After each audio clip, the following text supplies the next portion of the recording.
হাজারো ছাত্রছাত্রীদের রক্তের বিনিময়ে, জানের বদৌলতে নতুন করে স্বাধীনতা পেলাম।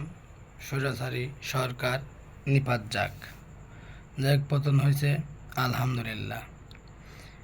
এখন বিষয়টা হলো যে ইসলামী দলগুলোর মধ্যে ঐক্য দরকার।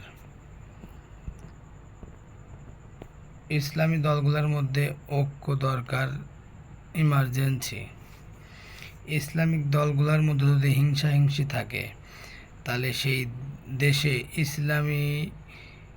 ইসলামী দিন কায়েম হবে না, দেশে উন্নতিও হবে না, ইসলামিক আইনও পাশ হবে না, শুধু ফিতনা সৃষ্টি হবে।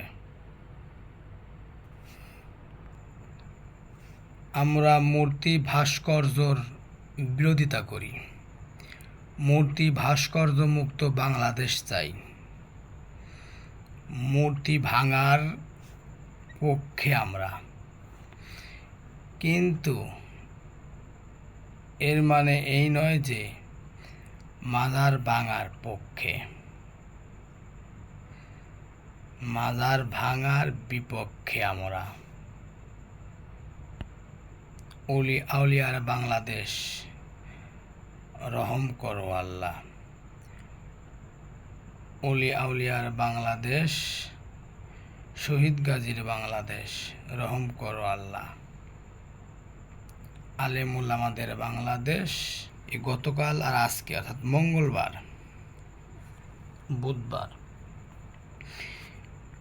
অনেক জায়গা থেকে খবর আসতেছে যে মাজার ভাঙছে,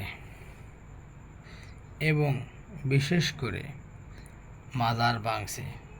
তো মূর্তি ভাঙার পক্ষে আমরা, মাজার ভাঙার বিপক্ষে। হাজারো মুসলিম জনতা মাজারের পক্ষে, ওলিয়া উলিয়ার পক্ষে, ওলিয়া উলিয়ার বাংলাদেশ।